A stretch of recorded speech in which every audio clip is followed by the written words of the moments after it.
As a founder, you're moving fast toward product market fit, your next round, or your first big enterprise deal. But with AI accelerating how quickly startups build and ship, security expectations are higher earlier than ever. Getting security and compliance right can unlock growth or stall it if you wait too long. With deep integrations and automated workflows built for fast-moving teams, Vanta gets you audit-ready fast and keeps you secure with continuous monitoring as your models, infra, and customers evolve. Fast-growing startups like LangChain, Writer, and Cursor trusted Vanta to build a scalable foundation from the start. Go to Vanta.com to save $1,000 today through the Vanta for Startups program and join over 10,000 ambitious companies already scaling with Vanta. That's Vanta.com to save $1,000 for a limited time. For 100 years, the Murdoch family has served Utah's automotive needs. It's a legacy we're honored to carry forward. And as the fourth generation, we'll continue that tradition at Murdoch Chevrolet. During our 100th anniversary sale, take up to $9,500 off a new Silverado 1500 plus 3 years maintenance plan, 2 ski passes, and 1 month of gas. When you walk through our doors, you feel like family at Murdoch Chevrolet in Logan and Woods Cross and online at murdochchev.com. Chevrolet, together let's drive. Call 888-391-6083 or see dealer for complete details. Offer expires 9/2/25. How does PwC take your company to the leading edge? We bring the sharpest minds in tech to your team, so you can bring the ideas that will transform your business. We are passionate about your industry, so you can walk into any room with every advantage. We're with you every step of the way, so you can know you're headed in the right direction. At PwC, we build for what's next so you can get there now. Let's get started at pwc.com/US/leading edge. In this powerful episode, our group dives deep into the connection between perfectionism and alcoholism, and how striving to be flawless can sabotage sobriety, self-worth, and emotional healing. Jessica, Sarah, Erica, Hope, Julie, and I share raw and honest stories of how perfectionism shaped their drinking and what it looks like to work through those tendencies in recovery. From redefining success and learning to sit with mistakes to practicing self-compassion and choosing authenticity over image, this conversation is full of insight, laughter, and me too moments for anyone struggling with not feeling good enough. So if that's you, welcome. You're in good company.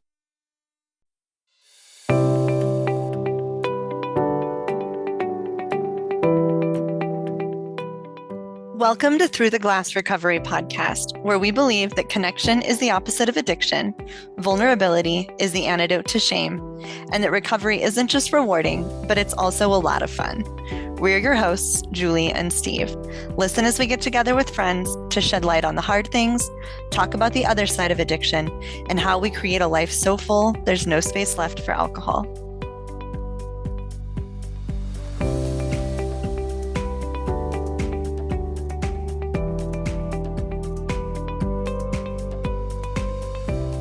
If you're looking for a place to start exploring some of the self-reflection that we talk about in this episode, and somewhere safe to practice being imperfect, our weekly Zoom meetings might just be the perfect option for you. We meet on Monday nights, and you'll find plenty of folks who are feeling a lot of the same things you are, and that can be hard to talk about. Visit our website at throughtheglassrecovery.com to get all the details. We hope to see you soon.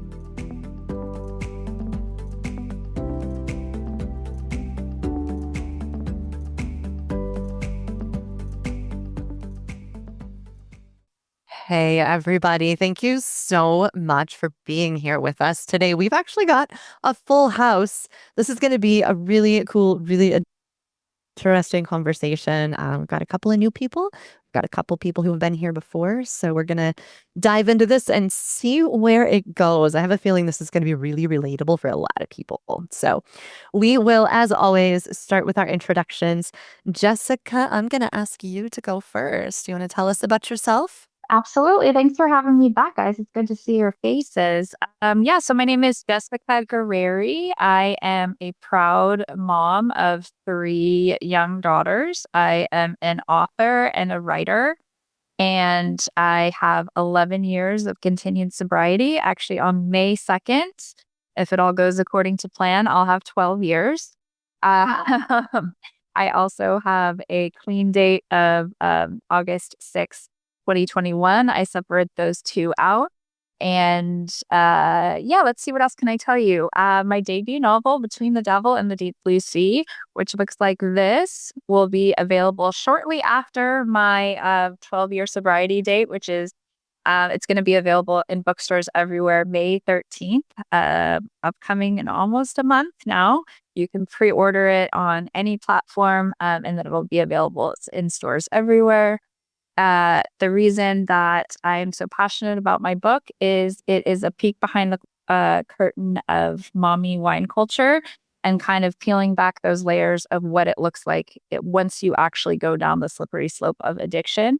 It is a fiction novel, but it is written very much from my own heart and my own experience. And so I'm hoping that it will enter the book club genre, which has somehow morphed into a wine club genre among mothers. And so I am very excited to enter that space and be a part of that conversation and change the stigma as it relates to addiction and alcoholism. Definitely. I absolutely love what you're doing. It always makes me smile when you talk about, like, you know, the book club genre has turned, or the book club thing has turned into a wine club thing. And it's so true. Yeah. I also just have to tell you, I have pre-ordered your book on my Kindle. I'm going to be flying home from Spain on May 13th. So I'm really hoping it shows up in time for me to have something to read on the plane. It absolutely will. And it probably actually will show up maybe 12 hours early if you've pre-ordered it. So cool. Okay. I cannot wait. I'm so excited to get into that. thank you so much. Yeah. Thanks for being here.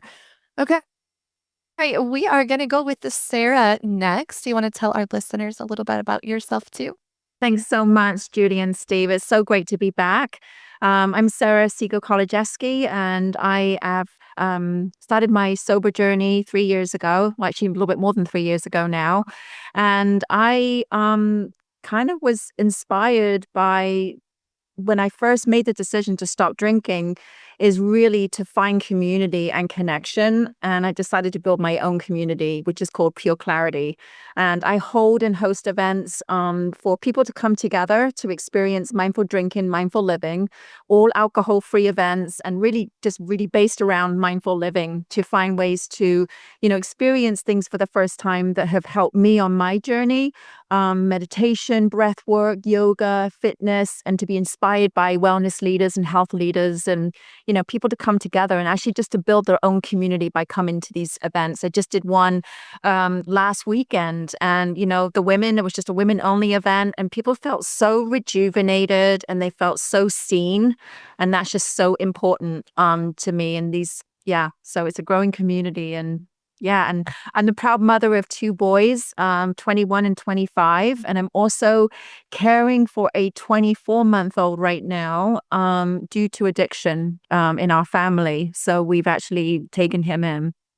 So wow.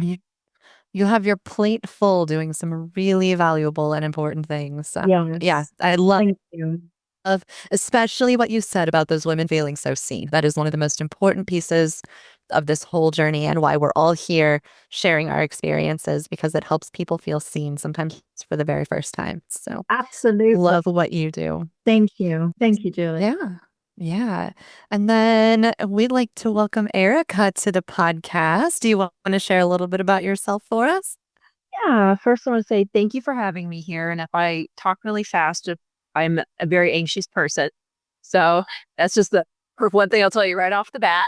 I live in nice, sunny, humid, hot Austin, Texas. I've got son and husband and 4 dogs. So hopefully they will keep quiet while we're doing this. I'm actually on Monday, April 14th, I will be 47 years old and 8 years sober. So congratulations. Yeah, I went into detox on my 39th birthday. So that was a huge step, but I know if I had not taken it, I probably wouldn't have celebrated the 40th. So it was one of those that I just had to buckle down, and I had to finally commit and finally do it. I'm a personal trainer.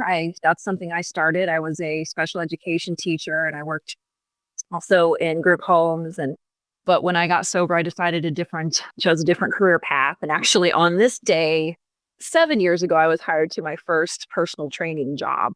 So it was just a very big life, a lot of life changes. And yeah, I'm happy to be here. I'm going to keep it short and sweet because like I said, I'm anxious. So glad to be so. Yeah, we're really glad to have you here. It sounds like life really opened up for you with sobriety, and I'm so happy to hear that. Yeah. I am going to ask you to make sure you stay close enough to your phone or your tablet, whatever you're on, because when you lean back too much, then your audio kind of wobbles a little bit. It wasn't bad, but I'm just going to mention that. We'll cut all of this out of the actual recording. So uh, anyway, and last but not least, we have Hope. Yes. I am Hope, and I'm really grateful and appreciative to be. Nice to see everybody. I am 264 days sober, so almost 100 days away from 1 year.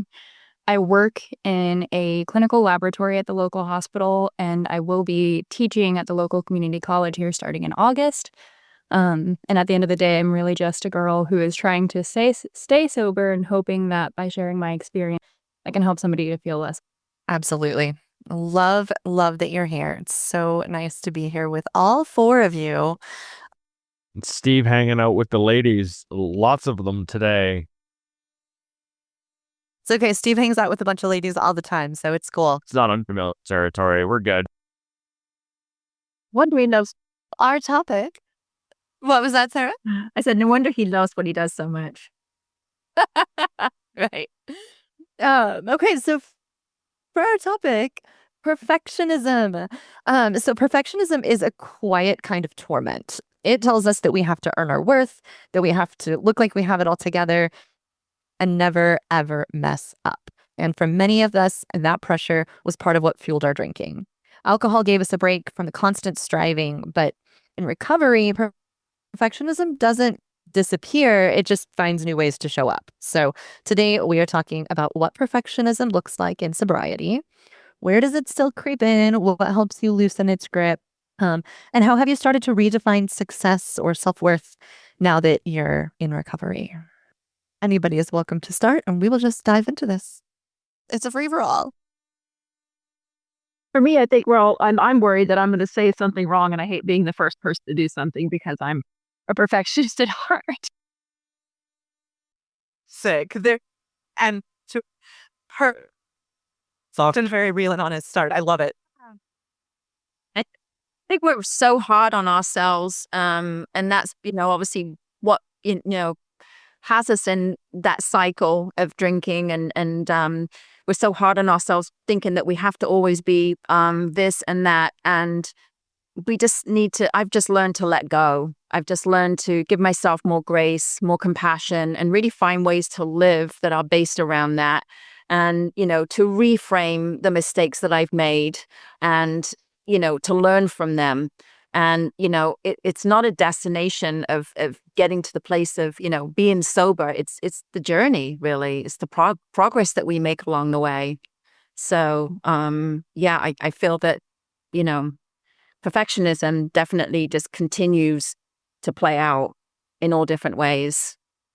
And we think that when I tried to give up drinking and then I wasn't successful, again, you just get so hard on yourself. And you think but it actually, I never reframed it to think that I tried and it didn't work. But when it didn't work, I would just then spiral. But it didn't have to be perfect. And if I'd had a little bit more compassion with myself at that time, I might have gotten to this place quicker. Absolutely. To jump off of that, Sarah, it's like that idea of what's good enough, right? So we're constantly like feeling like, well, what is the standard? And it's like, are we good? Are we good enough? What is the point at which we will hit the point that we're where we should be, or however that's supposed to go? And I feel like I've hit this point now where, like you said, I have to continually show myself compassion and grace and give myself the benefit of the doubt, right? Because you can absolutely kill yourself over any scenario at any given point. It could be something as simple as, arriving 2 minutes late to the podcast or whatever it's going to do. And then that is the self-sabotage that goes into your psyche to say like, oh, I should have, and I didn't. And then we just criticize ourselves. And when we were drinking, that quieted and numbed the internal dialogue, right? The internal conversation that we were having that says we aren't good enough. It isn't enough. And that was what quieted it for a little while. And now we don't have access to that in the same way. But really what we should be accessing is grace, right? We should be accessing acceptance. And that's hard. That's not like a given. Yeah, It's very hard. It's mine. You talked about standards. So I operated in this space of I didn't really know what people's expectations of me were. So I just hustled and tried to be the very, very, very best that I could be. So everybody would respect me or approve of me or whatever it was, right?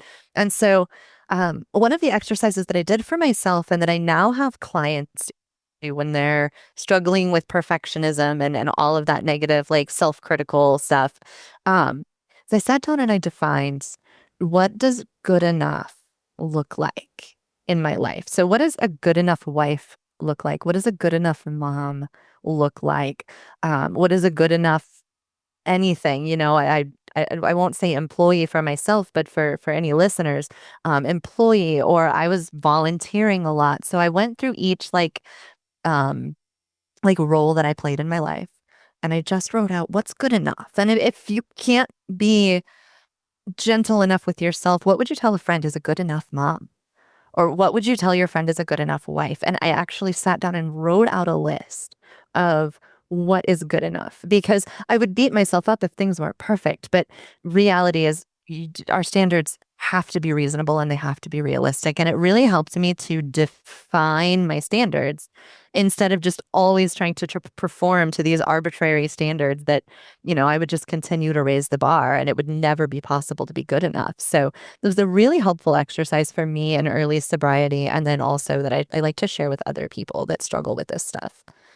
That's amazing. And you were mentioning other people. And I think that's also that we look outwards so much about what they think, what they are, and I think that I used to put too much emphasis on that. And it really starts with us and ends with us at the end of the day. Not that we don't care what other people think, but we can't let it define us. Can't let it define us on any level. And their perception is so different than what our perception is. I mean, at the end of the day, it's so different. I agree, because I carried so much from when I was young and being told I wasn't good enough, being told I was this. And when I started drinking, it's like my emotional health, everything was stunted. It's not like I grew at all. So I didn't overcome those feelings even into a young woman and into my 30s. I still carried all of that with me. And like Jessica said, drinking the alcohol helped it just kind of numbed all that and kind of took it all away to where I didn't have to feel it. So now in sobriety, I still feel those things, but I've done things in my life to where I've surrounded myself with people. I surrounded myself with just people who would do anything with me. Like I didn't care. If they drank, I was drugged, I was fine with them. That's fine. There was no substance. It was superficial. It was fake. And now in sobriety, I have found people that accept me for me and that, genuinely like the person I am and I'm becoming. And that has really helped me. Like I still strive for perfection. I'll leave this recording and be like, I shouldn't have said this. I shouldn't have said that. Why didn't I say that? I do that. I beat myself up about those things. But then I'm now rationally thinking, without a drink in my hand and have done work over the years that it's okay. There, nobody's thinking the things that I'm thinking. Nobody is berating me on the other end when they get off. They have their own lives. I need to keep myself in check and realize I did my best. And that's who I am. So for me, it's just been surrounding myself with people and support like that I've really found in the Instagram community. Because I didn't hide my recovery, but for the first 4 years, I wasn't recovering out loud. I was just really just sober. I wasn't really doing anything because I was afraid what people would think of me. Are they going to judge me? Because I have people tell me, well, you don't look like this or you don't look like that. It's like, well, no. I mean, then I wanted to get defensive. Now I'm like, I just know people just don't understand sometimes. There's so much stigma. But now in sobriety, surrounding myself with the right people and the people I've met and that I've met in real life that just have opened up my eyes of like, hey, I'm actually a pretty cool person. And when I do mess up, it's okay. They don't berate me. They don't tell me I'm this. They don't make fun of me. So it's just been a process. And like I said, it still is that process that every day I'm just like, oh, what did I do wrong? Or what can I do better? Why am I not doing this? Because I'm afraid I'm going to fail. But I mean, it's just, I got to take the good and the bad, the ebbs and the flows. So. Yeah. I'm going to share this with you. So when you said you're going to get off of here and you're going to be like, oh my God, I should have this, should have that, whatever, right? So the very first podcast episode that Steve and I recorded, it took us 3 hours. It was just the two of us. It was not a whole group. It was just us being like, hey, we're Steve and Julie and we're starting a podcast, right? It was 17 minutes long and it took us 3 hours to say the words that we needed to say because of all of the anxiety. And then for, I don't know how many months, I would walk away from every recording doing the same thing. Oh my gosh, I said this. I must have sounded like an idiot. People are going to think this. So this is episode 139 of doing podcasts imperfectly every week, right? Like that's what I have done for the last 139 weeks is show up imperfectly. I don't script anything. I stumble over my words. I say stupid shit all the time. And I'm so okay with it now. Like I'm comfortable. And I swear one thing we have to do is just keep doing things imperfectly until it just becomes okay. There's no way I'm ever going to show up here and get every single thing said just right and, impress every person that listens to this podcast. But you do it imperfectly enough times and you're like, okay, I'm all right. I'm good with not being perfect here. You just have to do it in every little part of your life, which, it takes practice. Right. The world didn't end. I messed up and the world didn't end, right? Right, exactly. I want to share a story because when Steve asked me to be on this and I laughed because he was like, it just asked and then told me the topic later. And he's like, I assume you struggle with this too. And I was like, oh, wait, what? Really? How do you know? How did you know? And so what I've been struggling with lately, and this is like all new territory for me, right? Because my book is available to be read by advanced early readers and it's on Goodreads and it's on every single platform that you can for rating. So I, as a person, am being rated out of 5 stars every day. And that's what I'm internalizing, right? And so if I was on a totally earlier time in my sobriety, there is no world in which I would be able to handle the pressures of that because this is like a very vulnerable book. There's a lot of truth to it.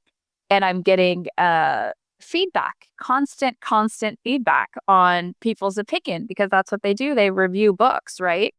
And so as a perfectionist and a recovering alcoholic, it can be like a torture chamber. And what I do and what I've used as a tool for myself is I tell on myself. So I have a social media following and people have seen me from the jump of like how I started the process of querying agents to getting rejected 100 different times. But I tell on myself and say, you know what, today I checked my Goodreads like 50 times and I read the bad reviews and I got in my feelings about it and it kind of made my heart sink. Like the other day, so far it's been amazing. Amazing. It's the highest like it can be for what it is right now. And again, it's like, it's not all 5s though. It's not all 5s. It's 5s and 4s. And then there's a few 3s and then there's a few 2s. And then recently there was a 1 and somebody just like went off on me and it was just like, this character is horrible. She's not relatable. Obviously, she's based on me. So I was like, oh my God, she hates me. And really what it's taken is, and this is an important thing to come away with just as this topic as a whole, and what I've had to do over and over and over again, is recognize that self-worth doesn't come from other people. It comes from within, right? And so I am not a review. I am not how many books I sell. I am not the praise that I am given. Everything is internalized. that comes from myself exclusively. And this is a lesson that, had I not learned this before this all happened, I wouldn't be able to stay sober, because it would be adding to the dialogue in my head that says, oh my gosh, they don't like me. I'm not good enough. This book isn't good enough. And to me, no matter what, I can hold my head up high and say, I am so proud of this. I am so proud of myself. I love this book. I am proud that one person has reached out to me to say, you know what, this book has changed my relationship with alcohol. And then I'm like, and I'm done. That's all I needed. I don't care about the rest of the reviews. But it's this like, I still, even in coming on 12 years, I still have to be like, hey, you guys, I need you to change my Goodreads password. I can't stop. I can't stop looking at it. I can't stop reading it. I can't stop internalizing the criticism. And, some days are better than others. I think I can definitely piggyback off of that in a slightly different way. And I think with our perfectionist tendencies, a big part of kind of healing from them is the self-reflection piece of where do they come from.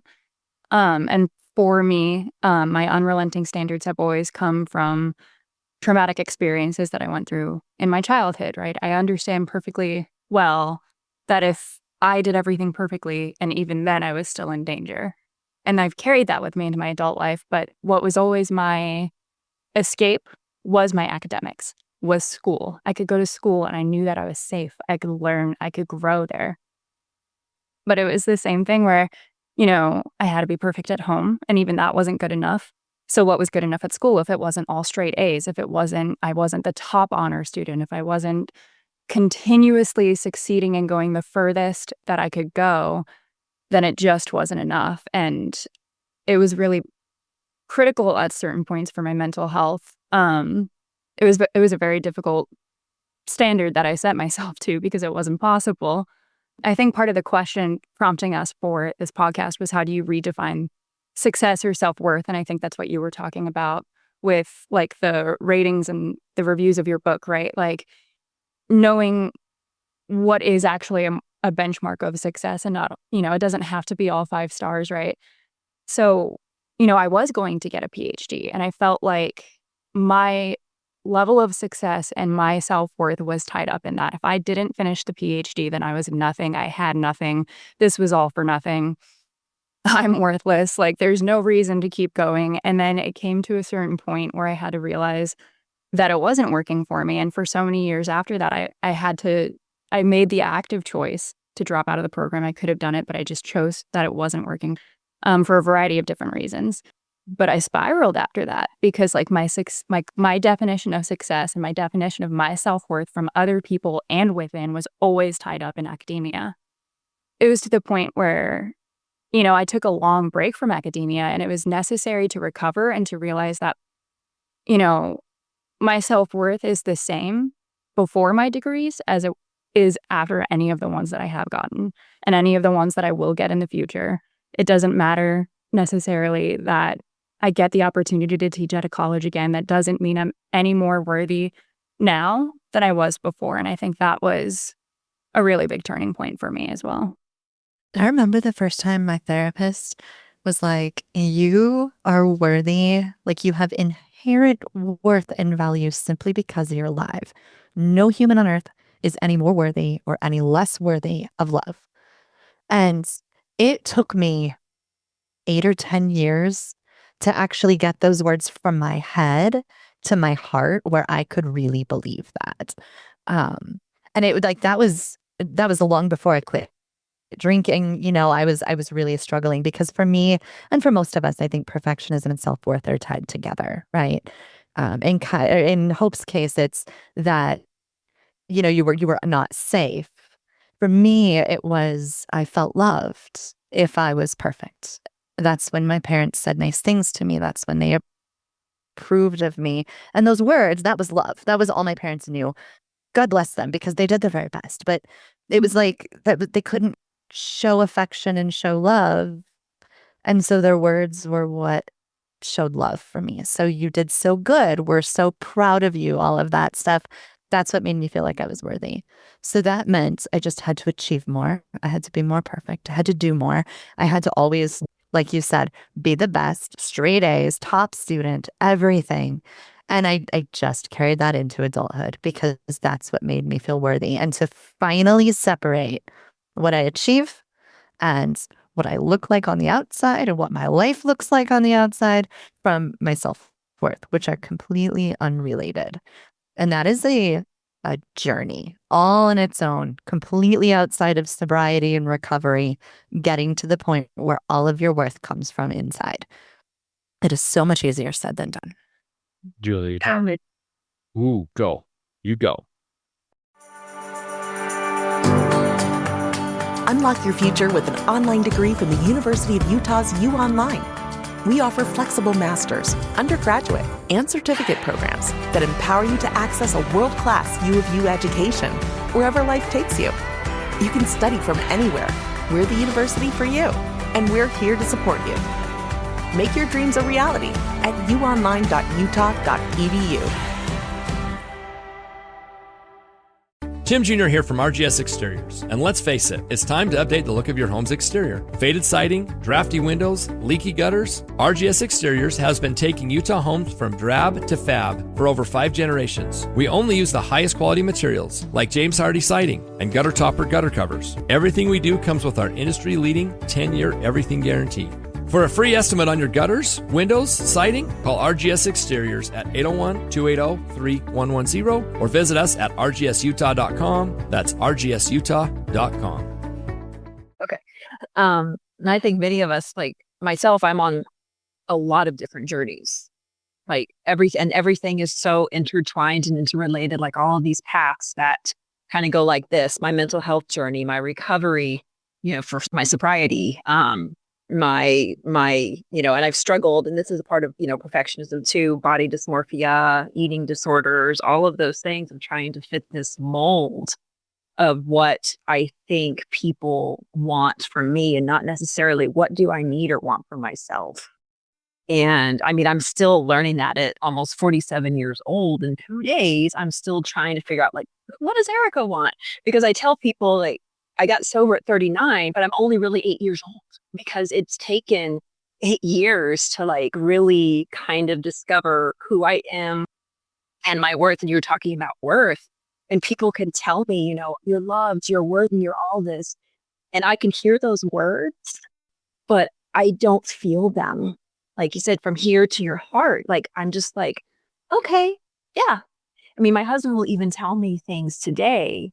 And if I hear them from like 5 other people and I say it to him, he's like, I've told you that. And I'm like, oh, because it's like, I need this repetitive. And like you said, like, it's not, I shouldn't be looking at the reviews or the likes or all this other stuff, but it's hard for me to get past those and get past all of those things. I'm learning how to do that for myself and how to be my biggest cheerleader and support myself. And that's like the hardest thing I've had. Sorry, I'm a crier sometimes. That's like the hardest thing I've had to do, besides getting sober. It's just the path of just trying to figure out who I am. So anyway. No, it's huge. It's huge. You don't have to apologize for crying here. We cry a lot. You said, and I'm going to reiterate these words because I think every person listening to this podcast needs to think about this. What do I need or want for myself? Because as perfectionists, we all lived our lives for what other people would approve of, I would bet. I think I can probably speak for most of us and say we all lived in a state of trying to hustle for somebody else's approval, somebody else's validation. And so that is probably one of the most important questions we can ask ourselves, Erica. That's a really, really good point. It's one of the hardest things to find when you've given yourself away for so long. Perfectionism, to me, when I'm listening to it, it sounds like a version of giving yourself away for exterior approval. It also makes you feel good in the moment because, goddamn, I did something really awesome and I worked my ass off for the thing, and it still never ends up being good enough. And so you find yourself stuck in this form of self-manipulation to try and become something that you believe you should be that you can never achieve. And if it's not for you, it's for what you think someone else thinks of you as well. And when you've put 39 years into it, Erica, and I mean, even all of you ladies, you've put a good portion of your life into that perfectionism piece. Undoing that, untying the litany of knots that it's going to take to get to the root source of every little bit. It's not just, I'm a perfectionist, there's one root source. Erica, you talked about all of these little paths, and each little path probably has its own little set of knots where it come from maybe a different past experience or combined experiences to create another set of uncomfortable things. And I've learned too that when one of these paths, I'll be quick, is just like, say my mental health is struggling, then the path where my emotional sobriety, my emotional regulation starts struggling. And then my sobriety, my recovery can start struggling. That's how they're connected. When those things become, or the detours, the sidetracks, the U-turns and all these things, when it all changes, it's all affected. It's just, it's just a chain and it's a reaction.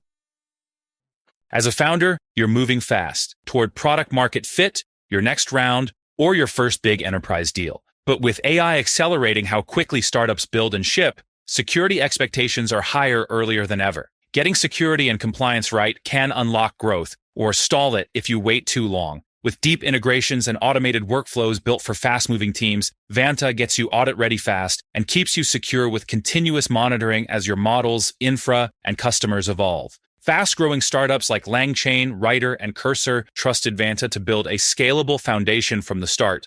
Go to Vanta.com to save $1,000 today through the Vanta for Startups program and join over 10,000 ambitious companies already scaling with Vanta. That's Vanta.com to save $1,000 for a limited time. Yeah, and I think we're so conditioned with our self-talk as well. And I've been on this journey recently of doing more work with Joe Dispenza, meditations in the morning, meditations in the evening. And that's really dramatically changing my life and helping me on my recovery, because there's so much, like I related to you, Hope, with regard to, your childhood. I had a traumatic childhood and had that conditioning about if I had to do this, if I did this, then this would happen. Similar thing. So that subconscious programming at an early age and even throughout our lives can have obviously has such a connection with how we are as people today.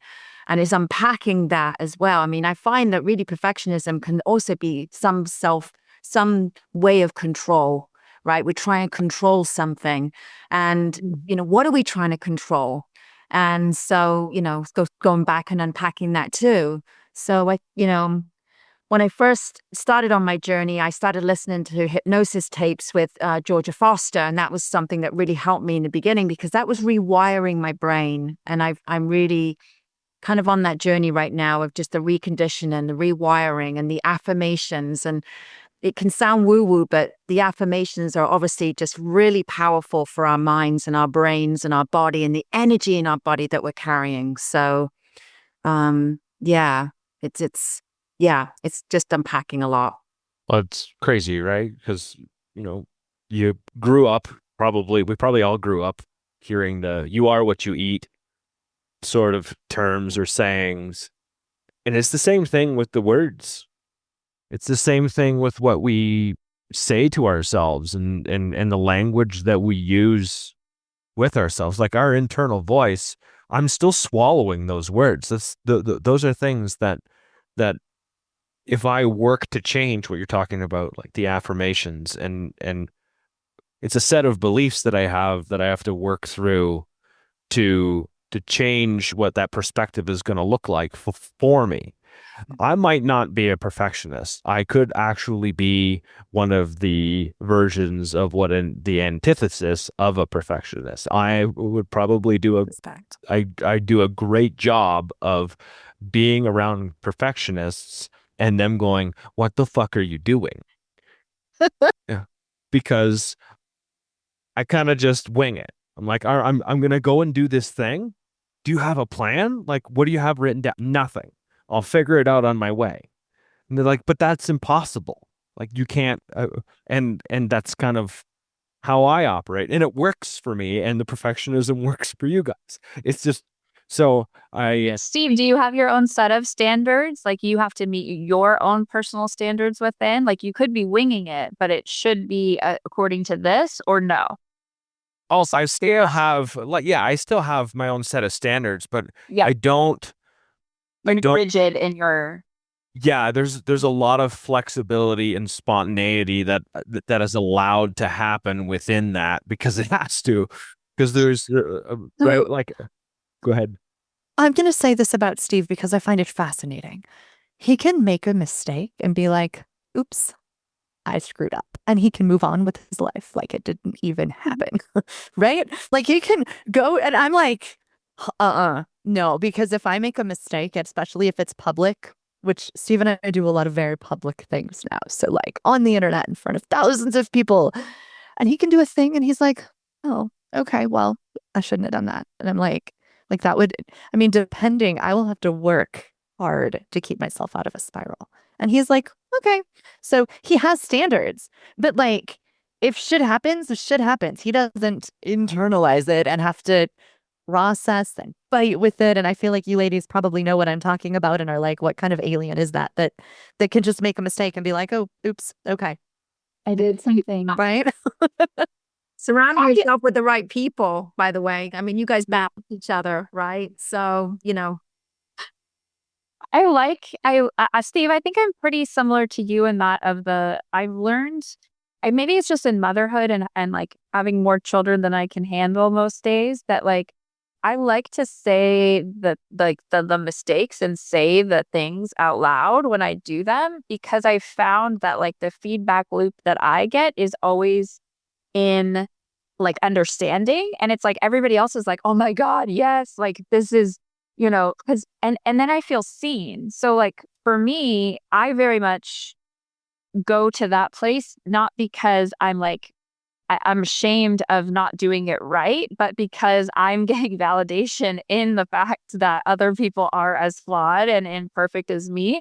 Where I lose an audience and where like I wouldn't sell a book is if I were to say, I am the most put together mom that ever went through the carpool line, and I am the PTO president, and I am this. It's like, where did everybody go? You know, and I feel much more seen, but I'm also more authentically myself as like, oh yeah, like my kids could like walk in here any minute with like no pants on, and I'd be like, hey guys, remember when I was supposed to be on this thing?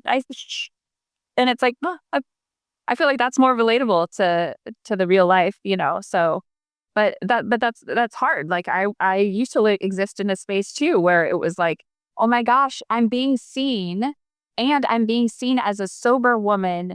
So my standard for myself is that much higher because I have to represent this like completely not flawed version, because look at me, this is the sober version.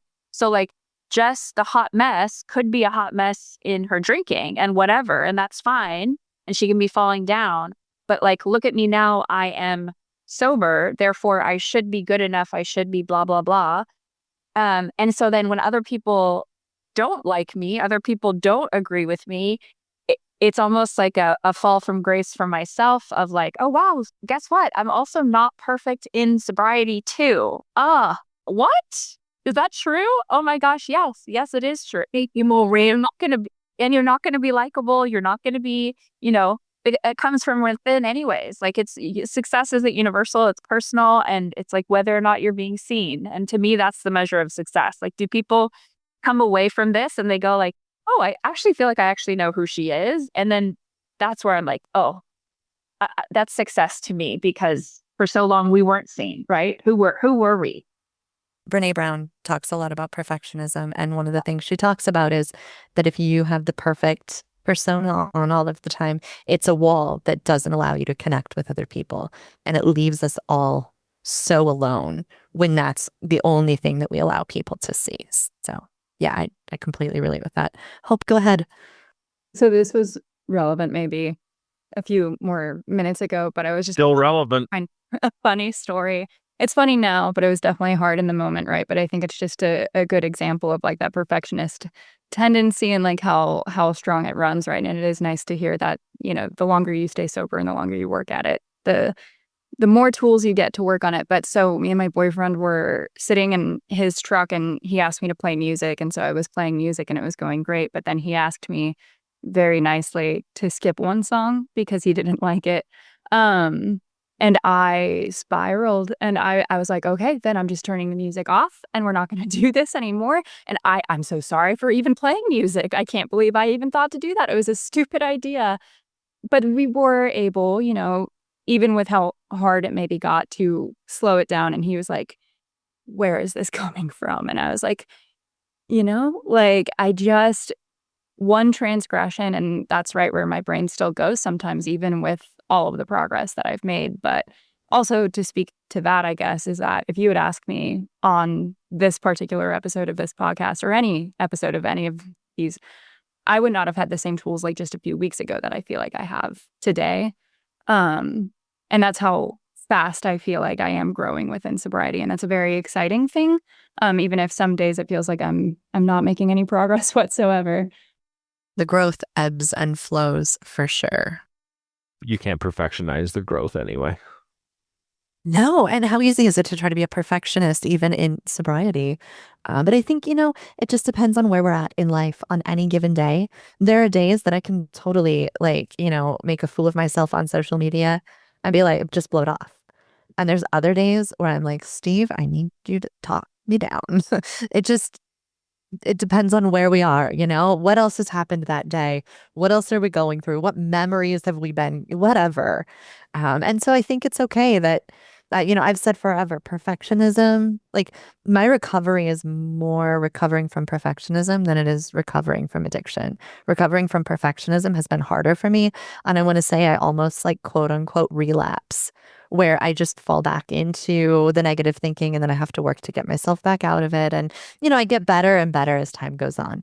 But I think this is something we're all, if it's a natural, innate thing in us to be perfectionistic, I think we're going to continue battling it off and on, depending on what life throws at us. That is just what a lifelong journey of anything looks like, I think. I think that goes back to where you said, like, it's a form of control. Things aren't working out, things aren't whatever, and then I'm going to go back to an old coping mechanism, which is my perfectionism, so I can regain control of these aspects of my life that I don't have control over. And then does that lead to, here's a question for fun, might be vulnerable. Does that lead to, when things don't go your way, does it lead you to try and manipulate people in other situations to try and achieve the goal that you're looking for?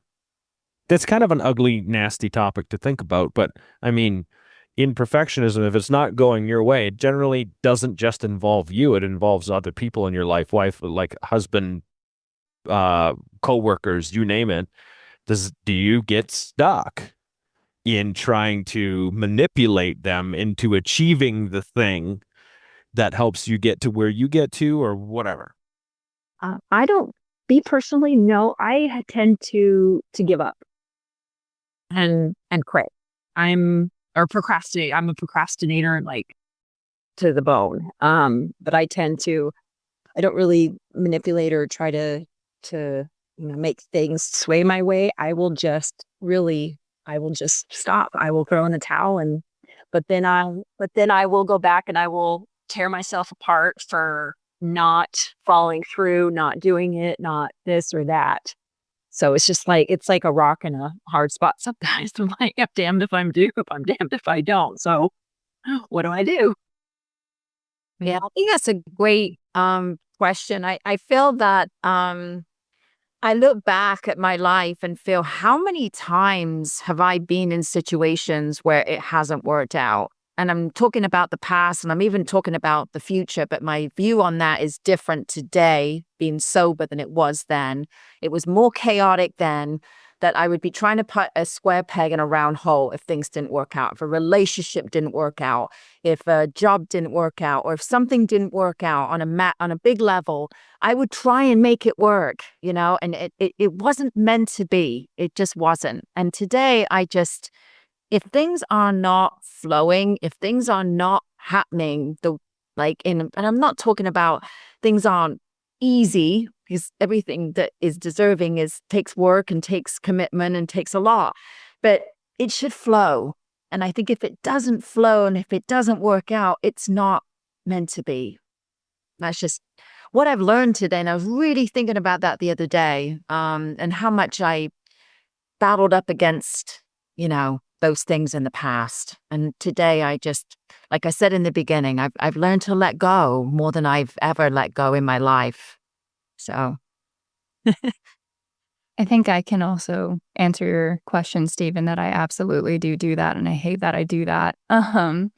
But in terms of trying to, I guess, like almost like control or even, I hate using the word because I don't want to feel like I'm a manipulative person, but I guess inherent little bit of me that is because of these and so, I'll have this vision of like, oh, we're going on a cute date, so we both need to look cute, right? And so I'll be like, oh, like I'll talk to my boyfriend. I'm like, are you really gonna wear the flip flops? Like, like can't you put on like real shoes? And it's like, just let him wear the flip flops. Like it's like doesn't matter. You guys are a year and a half in. You're in love. Like, just calm down.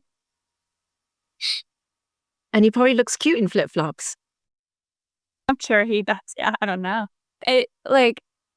I'm still having trouble letting things like that go, honestly, because I think I'm still so young in my sobriety, and I'm very proud of myself for how far I've come. But I think I'm just in the early beginning stages of kind of like realizing that I even do these things. Like, Steve, I just realized that I do this at all like a month ago. And I still find myself doing it. And I'm like, well, maybe one day, just got to keep working at these. Yeah. I'm 4 years in and I still find myself doing stuff. And I'm like, whoa, I've been doing this for this long? Crap. It just gets easier to change, I find, as time goes on. So, like, the little bits of self-awareness that you catch yourself in the things that you do, you gain a kind of an understanding of where you're at. And so it becomes easier to say, okay, I see what I'm doing here. I see this isn't helping me at all. I need to stop, reframe, try again, or do something a little bit different. So with experience comes the ability to pivot sooner.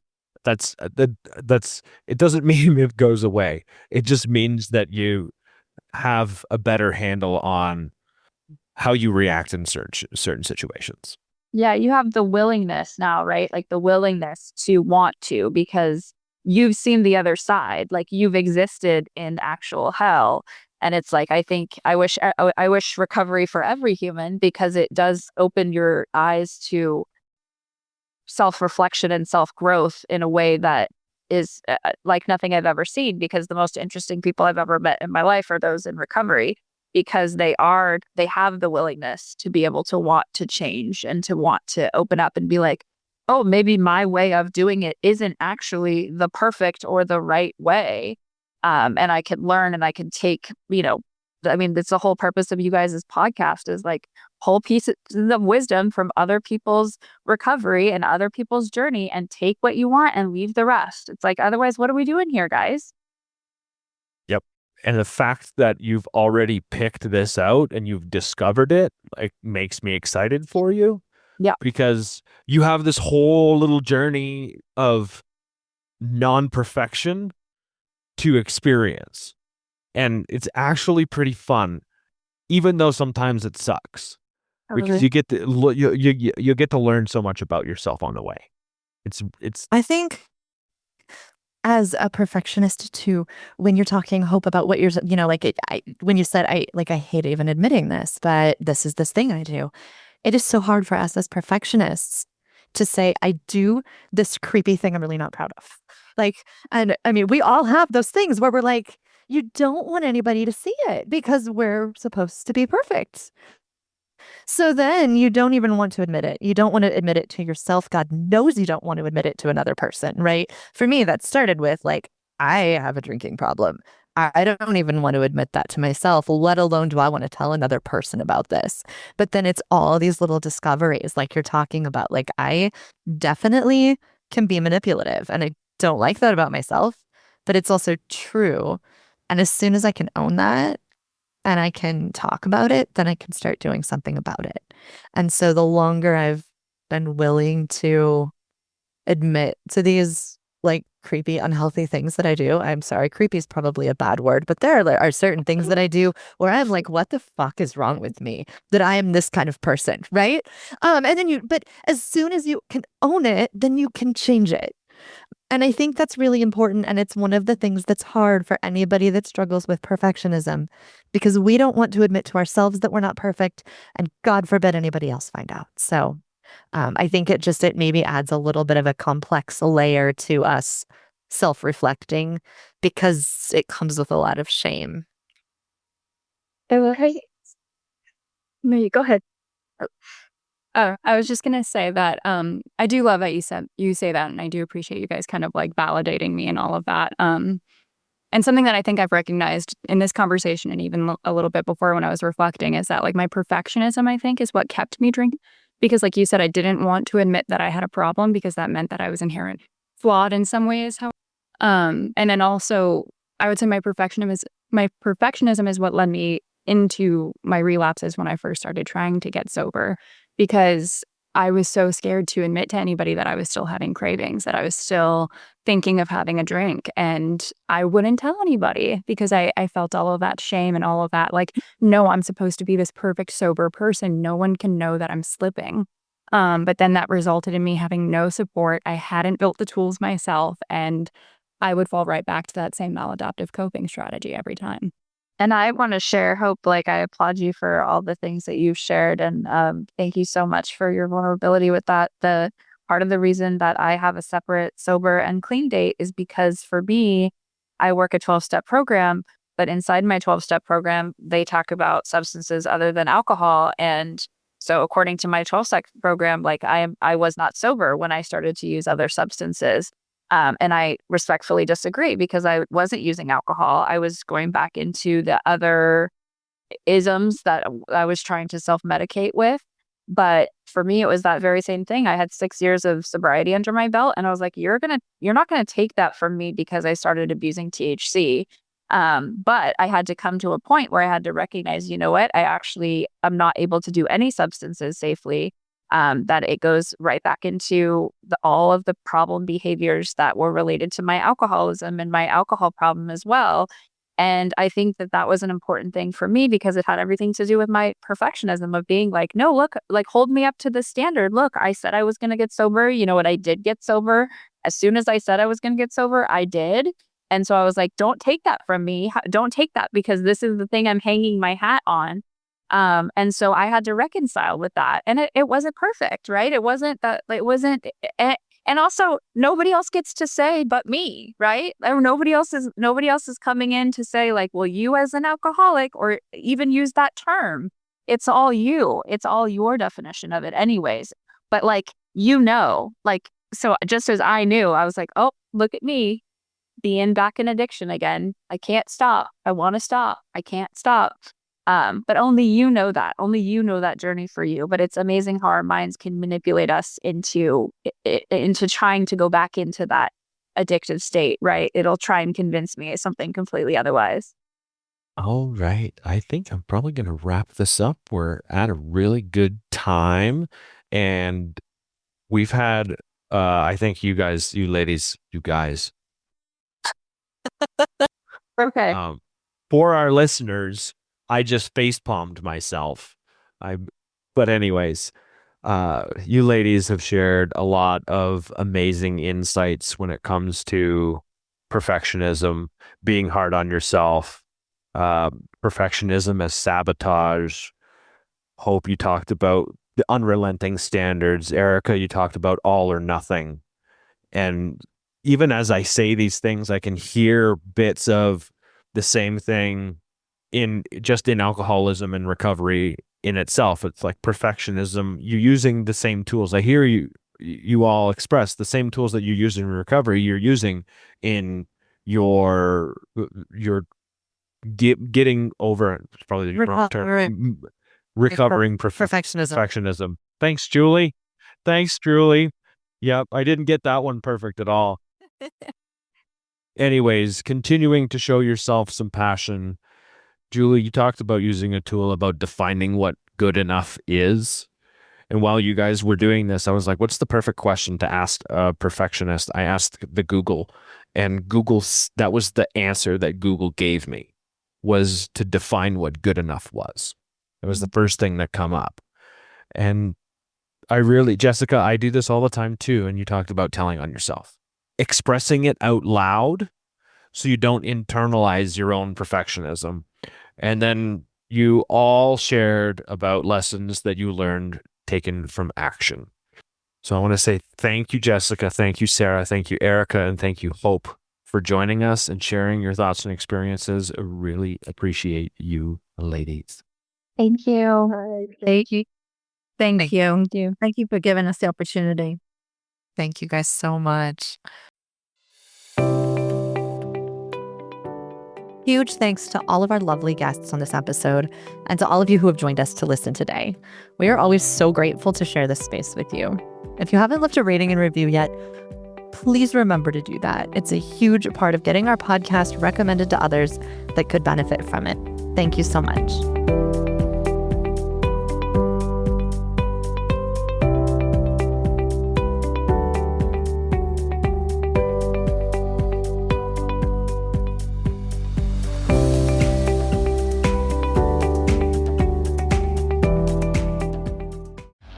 At Global Industrial, we know how hard it can be to find the right solutions for your business.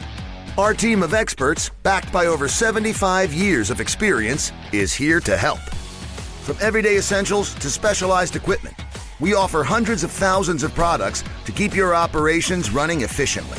Global Industrial is the source for industrial equipment and supplies. Visit globalindustrial.com today. We can supply that.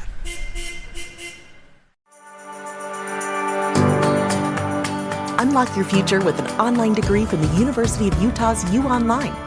We offer flexible master's, undergraduate, and certificate programs that empower you to access a world-class U of U education wherever life takes you. You can study from anywhere. We're the university for you, and we're here to support you. Make your dreams a reality at uonline.utah.edu.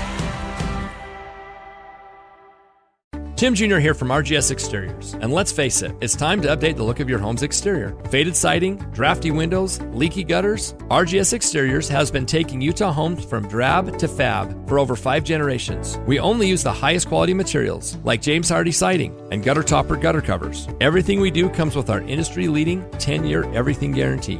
For a free estimate on your gutters, windows, siding, call RGS Exteriors at 801-280-3110 or visit us at rgsutah.com. That's rgsutah.com.